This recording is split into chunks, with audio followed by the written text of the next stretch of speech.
Hey. Now that you've been here for a year, can you talk about just kind of what coaching, if it's in your blood now, and kind of what has it done for you to be here? I'm addicted. I never thought I wanted this job. I never thought I wanted to be here the amount of hours I'm here. But oh my God, do I love it. And the babies react to it. And we're having fun. And trust me, I wake up every morning, drive over Table Mesa and look at the mountains, and I get my motivation. And it's magical to me every morning. I get to drive over that thing and come in and do what I do. So I'm enjoying it. I coach now working with Echo and George Hilo. How is that transition gone, just in terms of the chemistry that you guys have? You know what? Those two dudes have as much intensity and love for this game as I do, and we play off each other. You know, because we all got a different message, but we're saying the same thing, just in a different voice. I tell the kids, don't worry about it. You can talk to him, Hilo, or Pecco. And then when you come to me, it's going to be a little harsher. I'm a little more rough than they are. They're a little nicer guys than me, but it's the same message, it's the same intensity, it's the same, process that we're going to go through. The standard don't change. So we're going.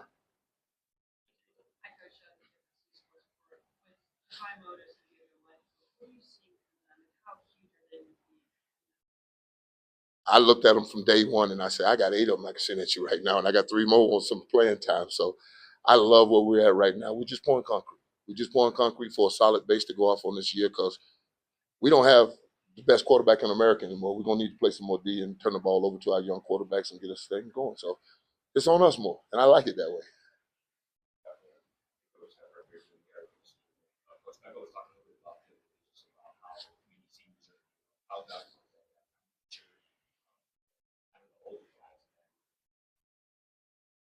They lead the group. We really don't have to get on top of them, because I always told them, when I'm talking to one, I'm talking to all. I'll say something over here, and then Arden will pick it up, Tafiq will pick it up, and the rest of them, Barnes will pick it up, all our veteran guys, and they just filtering it through the young guys that this is the way we do it. You ain't gotta like it, but you gotta do it. we don't suffer that. You gonna be part of this pack, you're gonna run with the pack, because the lone wolf dies. We don't play that. We don't play lone wolves with us. Everybody's in together. We're a pack.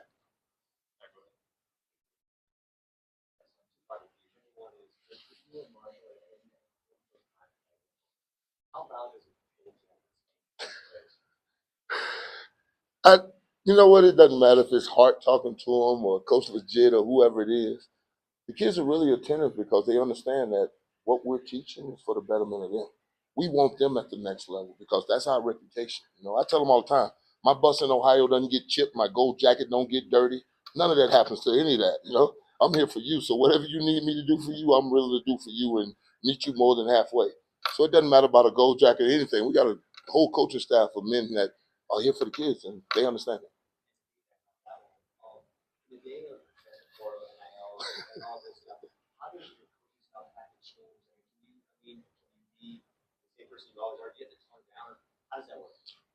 We can't cookie cut them. They're not. They're all individual. They're not the same. I just can't just come in there and just cookie cut them and form them into something. Each one of them is something different, and I have to form a relationship with them. That's the best part of this. I get to learn them every day. I get to learn who they are, what they like, what they don't like, what I can tip them over about, what I can needle them about. That's what you have to have as a coach, because you will never achieve perfection in a practice or a game.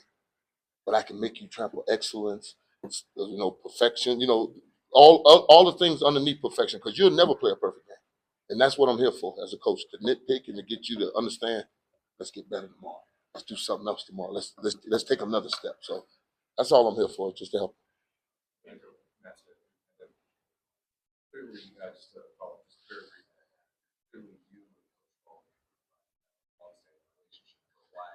What kind of Oh, a breath of fresh air. Because Marshall's different.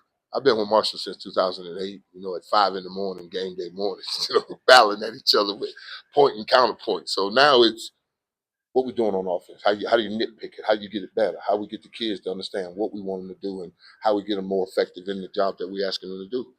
And he's as detailed as it comes. I mean, you don't get a better knowledge. He was in the backfield with Peyton Manning and Kurt Warner telling them about protection. So trust me, he knows this game, man. We love it. I mean, and me and him both here for prime. Yeah, that's the whole thing. You know, it ain't about the money, it ain't about nothing else. About our man. We want to hand him that championship trophy, and we're gonna do everything in our power to get it done. The other thing I wanted to ask you about was Amari. Mm-hmm. There's been times over the last couple of years really flashed that guy game breaker. Mm-hmm. What does he need to do to take his game to that guy every day? Become consistent, and that's what we're working on. Working on that concrete. Once you pour concrete, now you got a foundation. You can build a mansion. You know, first I want to build me a provision to have a barbecue in the backyard because we all love a barbecue, right? Ain't no but fun at a barbecue. So that's what I'm doing. I'm working on the consistency and how they approach every day. Because every day you have to make a decision. You either get better or you get worse. Make a choice. And that's what we're doing every day is building on the choices that we're making and stacking good practices. And that's the toughest thing. When you have a good one, you can go back, then have a good one, then go back. And if you do that all camp, you're going to be average. That ain't what we're looking for. Coach Tyler came with the difference. I remember when we met with you last year during fall camp, you said things were going to be different for this. Obviously, you guys lead the big ball. Sacks last season kind of an instant impact. Was that kind of gratifying to see that the guys buy into what you were saying last year that kind of had immediate results for them? They don't have a choice. You don't have a choice. You don't got to like it, but you got to do it because I'm here for the betterment of you. And if you're telling me I don't know how to play this position, then you're a fool. And no, and only a fool coaches himself. My babies have really bought into what we're doing because I'm consistent with what I'm teaching. I'm consistent in every day I come in here with the energy because I can't be up and down, and I'm asking them to be consistent. So I have to be the example for them. So, and they're loving it, and we're all buying in, and that's the best part. When you got a whole group buying in, everybody gets better. Because I told them today, team means everyone achieves more. And that's just as simple as it gets. I know it sounds cliches, but together everyone achieves more because we start out 4-on-5. We already down one. So we got to be together. We got to be a pack. We got to go together, and they understand that. Coach, you talk about your Marshall kind of tip and tap. I wonder about on the field, like your careers ran about the same time. I know you were in opposite conferences much of your career, but any good moments on the field between you two? You being a run stopper, you being a right running back, or the other guy got the better of you? Just one on Monday Night Football, I can remember. But I had to speak to his mother about that before we started the show. So trust me, I want to go back to that moment. You know, I had to go through mom to get to him. So trust me, we had a couple moments though, but they went and scored a touchdown on that drive. And then he looks at me and said, "You didn't have to slam me like that." I'm like, "What are you doing? You put a snatch away from me, and embarrass me on Monday Night Football? You crazy?" So it was just one of those deals. But no, that's my man. That's my man. We all here for the row one direction and get this shit going. Coach, with your new title, pass rush coordinator, I'm just wondering, what are the differences in that role between last year? You'll call me pass rush coordinator. That'll be it. That'll be it. That'll be nothing changed about how I approach this job or how I want the intensity of my men to go out and play on a Saturday or game day. Nothing's gonna change about that. It's just I just have a title and a little more money. That's all. Two quick questions for you. You obviously know what you're doing as far as playing. Do you find it seamless to teach the game? Mm-mm. And I'll give you the prime example. It's Tafiq. Tafiq, oh my God, he drove me crazy. Just lit me up every day. Every day he's doing this, he's doing that, he's doing that. I said, all right, son. I'm gonna stop trying to teach you what I know, and I'm gonna go with what you know because that seems to work for you. So if it works for you, but what I need from you is to be disciplined, not off sides, getting off that ball in the backfield, penetrate. If you can do that, then you can do all that Aki stuff you like. And we took off from that point on because he was not coming over to my side, so I had to come over to his side. And like I said, they're not all the same. I can't cookie cut him. He's the one nut I let go crazy. The rest of them, you will conform. And then one of them went in there and did the move the other day, and Tafiq looked at him and said, "I'm only allowed to do that move." I said, "See, even he knows it." So it's a partnership. And I always tell them it's not a family. Football is not a family because if a family's walking down the street and the baby's bag lagging behind, we all gonna make sure that baby's safe, right? That's what a family does. A brotherhood of men, you twist an ankle, blow a knee, we moving the drill on you. You must be held accountable. So it's a brotherhood of men. We're going to hold you accountable for every snap you play around here, and we're going to grade it, and we're going to go accordingly. Last year, you think back to when you were there. How did you respond?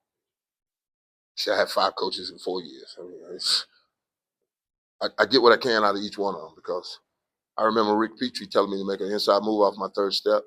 I had to wake up and remember, what did you just say? I was like, what is my third step? He's like, your left foot. I'm like, how do I make an inside move off my inside foot? I said, leave me alone. I went back to sleep. So you get what you can get out of them sometimes. But I think my babies understand I'm just here for him. I'm here strictly for them and prime over the top of it. So let's go. Let's go. You want to meet at 6 o'clock in the morning? I'll be here at 5:45. There's no limit to time or anything I want to do with you. So whatever you want, come on with it. Okay, well, time for two more. Okay. Hey, Coach. Hey. Jeff Carlin with SI. You got two guys in your room from last year. What would your pitch to help teams? I've already talked to them. They're solid. They understand the game. They play the game the way it's supposed to be played, and they will work their ass off for it. That's all you can ask for a player. Come give me everything you got. And Doc, Dozier in the middle? Come on. You find a better nose tackle in America? Let me see him. Let me see him. Let me see him. And BJ can rush the 3, the 5, the 9, any of it. Both sides.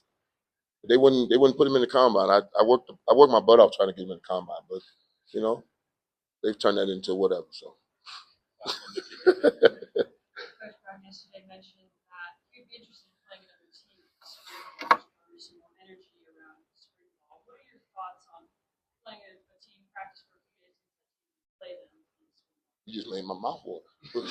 I get another color that my boys can just go to work and whoop on them, and we don't care. Please bring them in here.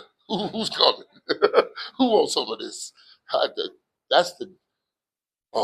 used to love that when I was in Tampa and they bring another team, the Redskins, Commanders now, they were back then, and then the Dolphins, we go to Jacksonville and practice. It was always good to see another color because I ain't got to care about whooping you.